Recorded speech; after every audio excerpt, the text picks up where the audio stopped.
When's the last time you could walk into a Overreaction Monday and say, hey, the Lions are on a winning streak. They've won on the road. They came back from, down 14 points for the first time in a fourth quarter since 1993 when Rodney Peete himself hit the Robert Clark down the right sideline into the end zone to pull off a stunning upset.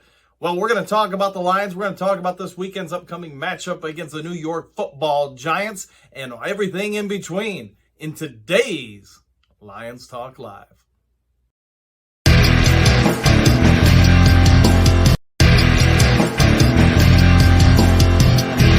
Well, greetings and salutations to everybody out there in YouTube land. I am your host, once again, Dan Thornton. I want to thank you all for taking time out of your day to tune into Lions Talk Live. And if you're not incredibly busy, if you got about 2.5 seconds, could you consider hitting that subscribe button or maybe dropping a big elbow on that like button as all Lions fans everywhere are celebrating and rejoicing yet another victory, seeing the team moving forward in the right direction, seeing what the coaching staff has been preaching starting to come to fruition. First round draft picks of years past that were left for busts are now looking like, hey, they can play. And yes, I'm talking about Jeff Okudah. Okudah, as I'm sure you all know, caught more passes from Justin Fields than he gave up to anybody in a Bears uniform. Not bad for the young guy. Let's talk about the offense. Let's talk about the defense. Let's talk about the coaching. So at the start of the season, we all are aware that the Lions defense was horrific. I mean, it was bad. It couldn't stop me, you, your mama, or your mama's mama walking down the street from doing anything they wanted. In fact, entering yesterday, get this, the Lions had only forced 12 punts all season. Not a great stat for any defense, especially when you're talking about the number of games that we've played already this NFL season. And while they didn't force the Bears in a ton of punts yesterday, they did get enough stops. They did make enough plays. And for the third straight week, really, you're seeing play after play after play beginning to develop on the defensive side of the ball. Aiden Hutchinson is, stepped up late in the game to make a play. Don't forget right before the half when he came from the opposite side to tackle Montgomery at the goal line. And basically what was a WWE move. But it was a great movement and great demonstration of how athletic and long this young man is. Let's not also forget on Okudah's pick six, it was Hutchinson who snuffed out the screen, forcing Fields to go somewhere else with the ball. Let's continue to give the defense some praise. We saw Okwara, we saw a number of people play more snaps and reps than perhaps they normally get, and that's a credit to Aaron Glenn, who changed some things schematically. If you go back and watch yesterday's game, if you see how Josh Pascal received less minutes as they went with Okwara out wide, among other players, to use them opposite of Aiden Hutchinson to try to bottleneck Fields. In the first half, I'm sure we're all aware, Fields did a lot of damage to us. But really in the second half, outside the big, long 62-yard touchdown run, he was for the most part, kept in control. It's hard to keep somebody like that in containment all the time, but for the most part, the Lions defense rose to the challenge. You can give Aaron Glenn a lot of credit for some halftime adjustments, subtle tweaks that kept the Bears offense, for the most part, at bay throughout the second half. Let's talk a little bit about the offense now. Jared Goff, if you watched yesterday's post-game video, I did kind of rip into him a little bit. I didn't think his play was stellar. I didn't think he made some great decisions. And then the interception, even though it was wiped out by a penalty, that was just a bad pass. And I think we can all agree Goff is who he is. He's going to have moments where he makes great plays. He's going to have moments that make plays that you're like, wow, how did that happen? But after reviewing the play yesterday and taking a moment of pause, watching it, we all have to remember that Goff's out there outside of St. Brown. What wide receiver on the Lions for the last few weeks, again, outside of St. Brown, would start or get minutes for the vast majority of NFL teams out there? And I think you're going to have a hard time keeping a straight face saying any of them. It's not that Khalif Raymond or Kennedy aren't sound players, but they're just not your average NFL receiver and great at making separation. But yesterday, both Goff and those receivers stepped up, especially on the final drive. Is it an overreaction to say that Goff is good? No. Is it overreaction to say he's bad? No, it's not.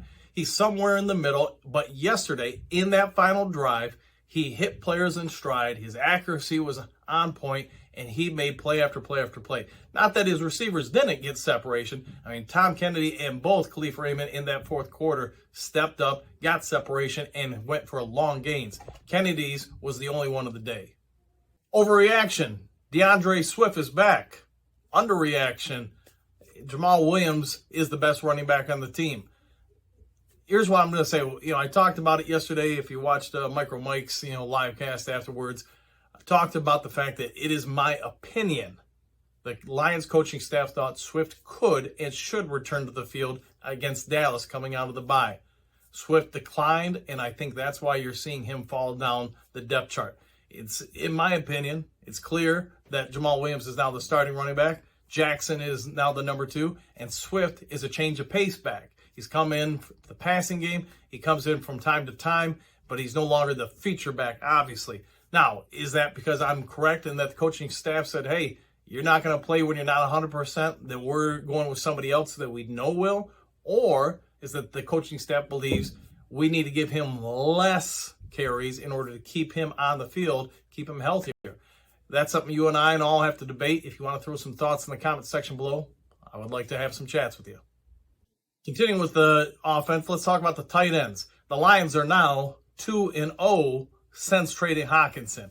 And I'm going to say this. If you look at Hockenson's stats as the starting tight end and now compare those to those of Mitchell or Brock or whoever, Zylstra, as them combined, it seems like to me the Lions coaching staff said, hey, it's not that we don't like Hockenson, but we can get a second-round pick. We can get similar production in the receiving game from a multitude of players versus one person while improving our run blocking from the tight end position. Hockenson, as I'm sure you're all aware, is rated, depending on which week you look at him, somewhere between 51 and 42 as far as tight end blocking. So he's not even listed as one of 32. Remember, there's 32 teams in the NFL, and he's not even listed in the upper echelon of blocking tight ends throughout the entire league. And to me, I believe that's a reason why he got traded. Overreaction. The Detroit Lions secondary is now arrived. Underreaction. We think they're just, getting some beneficial plays here and there against some sub-average offenses or quarterbacks. Here's my thought. Jeff Okudah continues to climb up the chart. I think he's getting confidence. I think that knee is getting healthier. Remember, he's not that, not knee, but heel from the Achilles. He's really only about, a year and a quarter from the injury. It's probably getting stronger. He's getting better. And like I said, he's getting confidence. The pick was great. You have to make the play. Let's not forget, that Hutchinson steps in front of the would-be screen, nullifying that. Because it's a screen, the other Lions linemen are getting at Fields. Fields panics and makes a terrible decision on second down, lofts it up, and Okudah makes the play. Why do I think Detroit needs more playmakers? Because when opportunity arises, we don't yet, on offense or defense, have enough guys to win those 50-50 balls. Okudah, to his credit, makes the play and then continues to play by getting in the end zone. There's a lot of guys in the NFL or in any sport that when that ball's up there, they're watching it go somewhere. They just don't react and hunt the ball. Okudah definitely did yesterday, and as we've seen, especially in the last few weeks, he is dropping hammerous hits down on other teams and obviously sometimes even his own teammates, but he's making play after play after play. He gave up 0 completions yesterday against Chicago. He was targeted 6 times. He gave up 0 catches to Bears receivers, and obviously he gets the pick 6. So incredible day for him. Jerry Jacobs, we talked about it, in Lions Talk Live's overreaction last week. Obviously, he had a great game against Green Bay, especially Aaron Rodgers. But he came back crashing down to earth today. Something you'd expect from a rookie, some up and down play. He missed on Fields when the Lions set up a one-on-one situation with him on Fields' 62-yard run. And there was miscommunication early in the third quarter, which led to a Bears long touchdown pass. So, yeah, take the good and the bad with the kid. But I don't think this one's going to be an overreaction. The coaching staff continues to get better and better and better. We've been preaching about it here all season long on Lions Talk Live that the coaching staff, like the players, needs time to get experience, needs time to learn what they don't know. And while they're not perfect by any means, let's all be fair. If we took the Lions coaching staff that we have here today on Overreaction Monday and took them back to the start of the year, do you think there's a real chance we beat Philly? Do you think there's a real chance we beat Seattle and Minnesota? And I'm going to say yes. Even if you get wins against one or two of those teams, how much different is the Lions season right now? And, all of a sudden you go to 4 or 5 wins, and obviously you take off that many losses. So here's what I'm going to say. I'm getting more and more faith, probably like most of the players and fans are across the country. The Lions coaching staff is putting players in more advantageous situations and less hairy situations like they did earlier in the year. To me, that's a sign of growth and a sign of better things to come for the Detroit Lions team. All right, I want to jump back real quick to the offense. Like we talked about earlier in this cast, the Lions offense, outside of a couple pieces, especially in the receiving core, who do other teams even fear? And I think the answer is outside of St. Brown, currently nobody. Now, Josh Reynolds, when he gets healthy and back on the field, will that help? Absolutely. But I'm going to throw something at you. I don't know if the Lions are going to actually make a playoff push. My prediction at the start of the year was the Lions are going to get 6 wins. They're halfway there now. And I think we all can say them getting another 2 to 3 at least no longer seems the stuff of science fiction. It seems like it is a possibility. But hear me out. If the Lions can get a couple more wins, and even if they don't make the playoffs, Jameson Williams gets on that field with them.